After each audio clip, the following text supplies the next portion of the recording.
So guys, nandito ko ngayon sa People's Park. So magandang hapon sa inyo lahat guys. At ako'y namasyal dito dahil nga medyo bumaba na yung araw guys.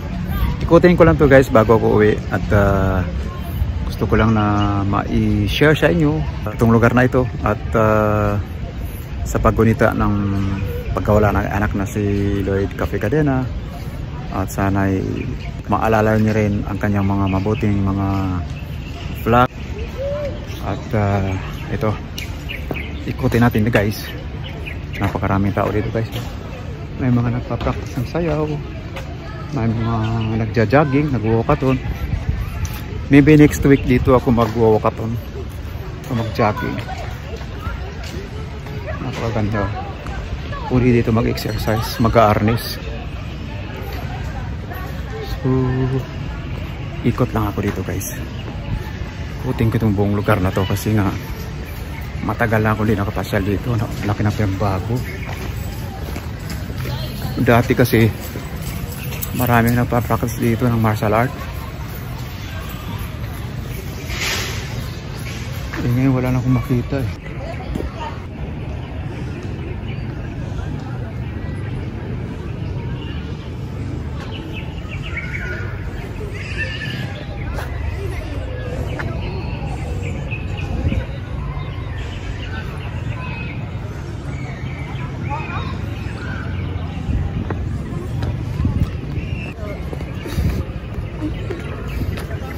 Excuse me.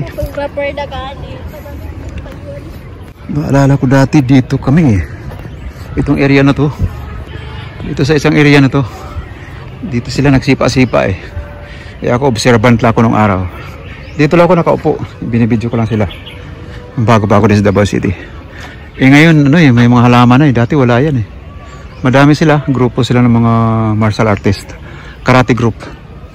Under sila ng Japan Karate Association. So wala na ako nakita dito. Nagpa-practice sa martial art. So dahil wala na, makupo lang tayo dito guys. At mag-money-money. Dahil wala tayong makita. So guys, ang sarap dito guys. Walang kaingay-ingay.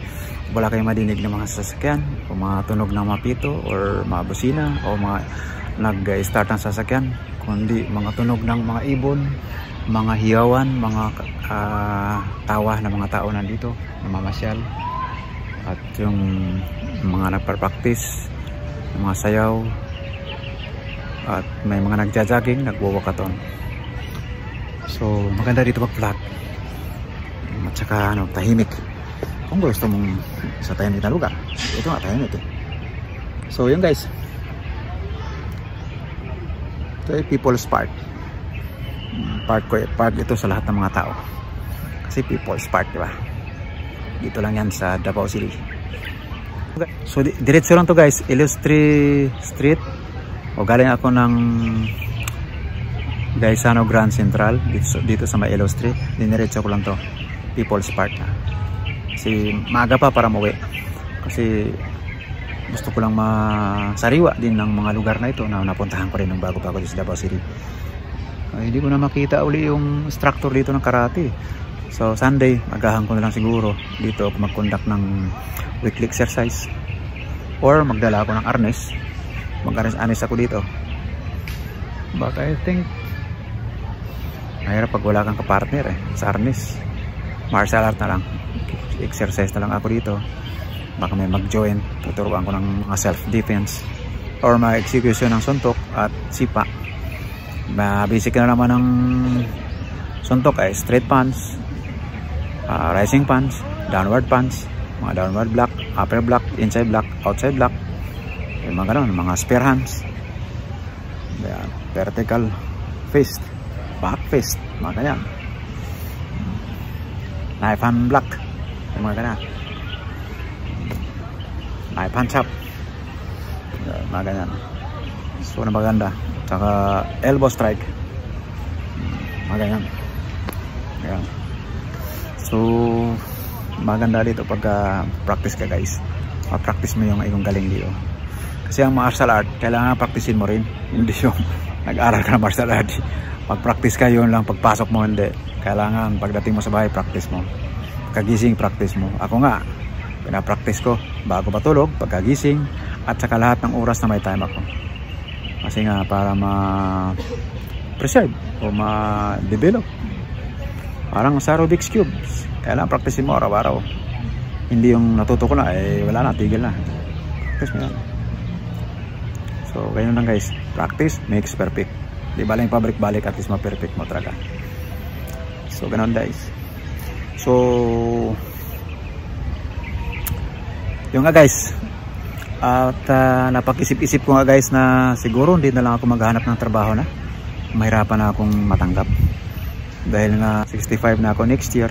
So, ilang buwan na lang.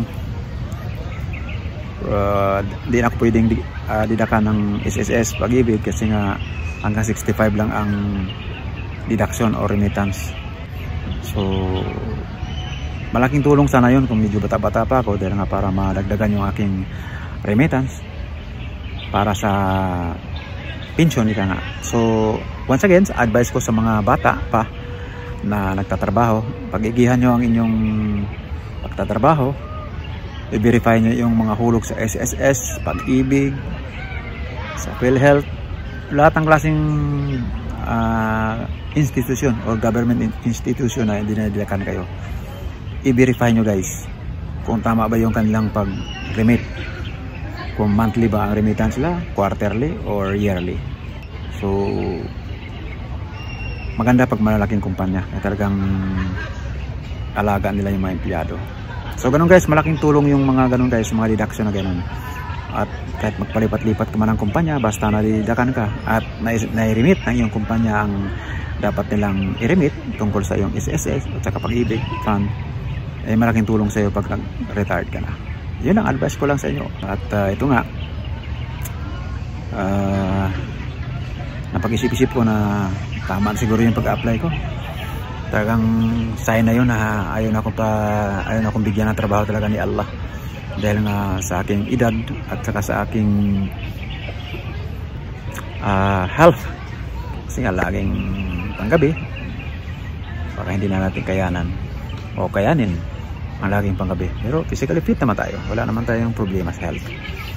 So ganun pa man, patuloy natin ang ating weekly exercise, ang ating daily exercise, at saka patuloy natin ang ating mga ginagawa sa pagbablog. Dito na lang ako mag-concentrate. Kakaririn ko na lang itong aking pagbablog, at saka pasukin natin lahat ang mga social media platform. I-upload natin ang ating mga video, ang ating mga vlogs, para madiscover din tayo, diba? So inshallah, kanya-kanyang ano lang yan kanya-kanya lang yan ng paraan para makilala sa buong mundo. Why not? Kung yung iba masinso, umunlad at naging kilala, baka sakali. Kung hindi naman just stay calm. At least mayroon tayong mai-upload at maging souvenirs at mapanood ng ating mga anak, mga apo, mga apo-apuhan, mga ninuno. Pagdating ng araw mayroon silang kamag-anak, tatay, lolo, tiyuhin, kaibigan na nakapag-execute pa ng matataas na sipa sa edad na ganito na ako'y senior na. So yan ay sa pagtsatsaga ko, sa pagpapractice ko, at saka sa walang tigil na ensayo ko guys. Kasi practice makes perfect. Yan, ganun. So ganun lang guys. Iningganyo ko lahat guys na kahit senior na tayo, maghanap pa rin tayong trabaho na pwede tayo. Ngayon kung hindi naman talaga pwede at hindi na tayo talaga tinatanggap dahil nga sa edad natin, no hard feelings, okay lang. At saka lagi tayong maging aktibo sa sports, kahit anong sports. Martial art man yan, basketball man yan, walking man yan, jogging, mountain climbing, cycling, swimming, any kind of sports na mapawisan ka to make you feel comfortable and happy, mga ganyan.